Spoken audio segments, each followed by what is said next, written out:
Evening student. मैं प्रतिमा ma'am आज आप लोगों को कबीर दास के बारे में जानकारी दूंगी और उनका पाठ पढ़ाऊंगी। कबीर दास का नाम तो आप लोगों ने बहुत पहले से सुना है, बहुत बचपन से, क्योंकि इनके दोहे बहुत बचपन से पढ़े हम लोगों ने। तो कबीर दास एक समाज सुधारक जिनका जन्म काशी में सन 1398 यानी कि 1398 ईस्वी में हुआ था। कबीर ऐसा माना जाता है कि ये किसी विधवा ब्राह्मणी की कोख से इन्होंने जन्म लिया और लोक लज्जा के भय से इनकी माँ ने इन्हें लहर तारा नामक तालाब के किनारे फेंक दिया था। वहाँ से इन्हें नीरू और नीमा नामक एक जुलाहा दंपति ने उठाकर इनका पालन पोषण किया। इनका विवाह लोई नामक एक स्त्री के साथ हुआ था और इनके पुत्र का नाम कमाल और पुत्री का नाम कमाली माना जाता है। कबीर का बचपन मगहर में बीता था, परंतु बाद में ये काशी जाकर के बस गए। जीवन के अंतिम दिनों में भी ये दोबारा फिर मगहर चले गए और वहीं पर इन्होंने अपने प्राण त्याग दिए। कबीर की वाणी का संग्रह बीजक के नाम से प्रसिद्ध है, जिसके 3 भाग हैं, साखी, सबद, रमैनी।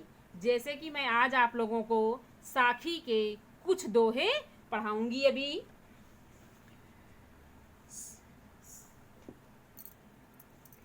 सतगुर हमसु रीझ कर एक कहा प्रसंग, बरसिया बादल प्रेम का भींज गया सब अंग। कबीर दास जी क्या कहते हैं कि सतगुरु ने मेरी सेवा भावना से प्रसन्न होकर के मुझे ज्ञान की एक बात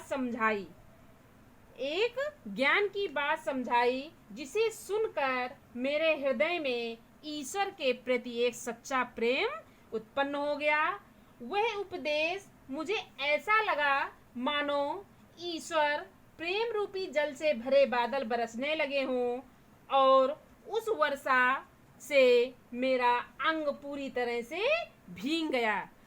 अर्थात भाव यह है कि सद्गुरु के उपदेश से ही हृदय में ईश्वर के प्रति प्रेम उत्पन्न होता है और उसी से हमें हमारे मन को शांति प्राप्त होती है।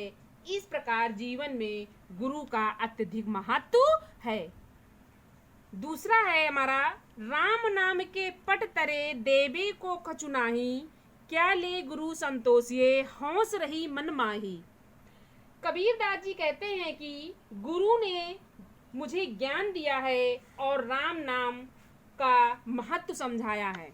गुरु ने मुझे ज्ञान दिया और राम नाम का महत्व समझाया है। इस अमूल्य ज्ञान के बदले में मेरे पास ऐसी कोई भी वस्तु नहीं है जिसे अपने गुरु को दक्षिणा के रूप में देकर मैं अपने आप को संतुष्ट कर सकूं।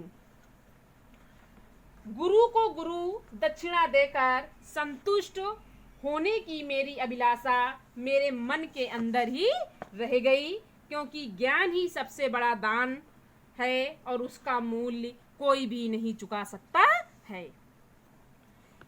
ज्ञान प्रकाशया गुर मिलिया सो जिन बिसरें जाई, जब गोविंद कृपा करी तब गुरु मिली है आई।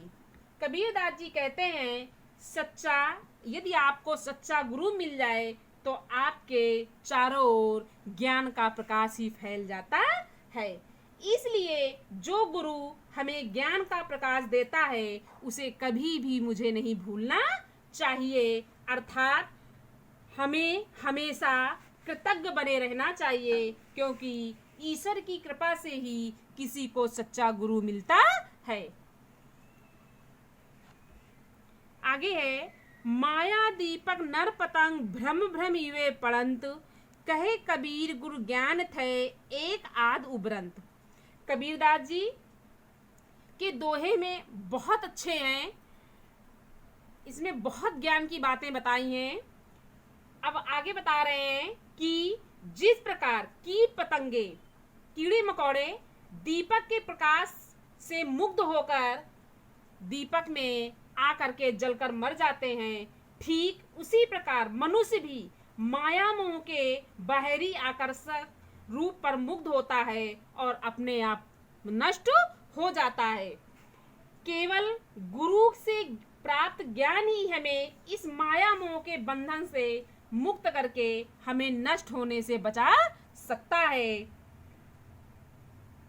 इसलिए गुरु के द्वारा दिए गए ज्ञान से ही सब नहीं बचते, कोई बिरला ही ऐसा होता है जो गुरु ज्ञान से मोक्ष प्राप्त कर अमर हो जाता है, यानी कि जन्म मरण के बंधन से मुक्त हो जाता है। जब मैं था तब गुरु नहीं, अब गुरु हैं हम नाही, प्रेम गली अति सांकरी, तामे दो न समाई। कबीरदास जी कहते हैं कि जब तक मेरे हृदय में अहंकार था तब तक मेरे मन में गुरु के लिए कोई जगह नहीं थी। क्या कह रहे हैं? जब तक मेरे अंदर अहंकार भरा हुआ था तब तक मेरे पास गुरु के यानी गुरु का ज्ञान नहीं था।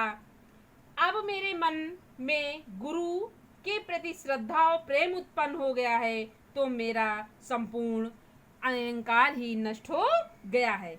इसका कारण ये बताया गया है कि प्रेम रूपी हृदय की जो गली है वह इतनी सक्रिय है कि उसमें एक साथ दोनों प्रवेश नहीं कर सकते हैं।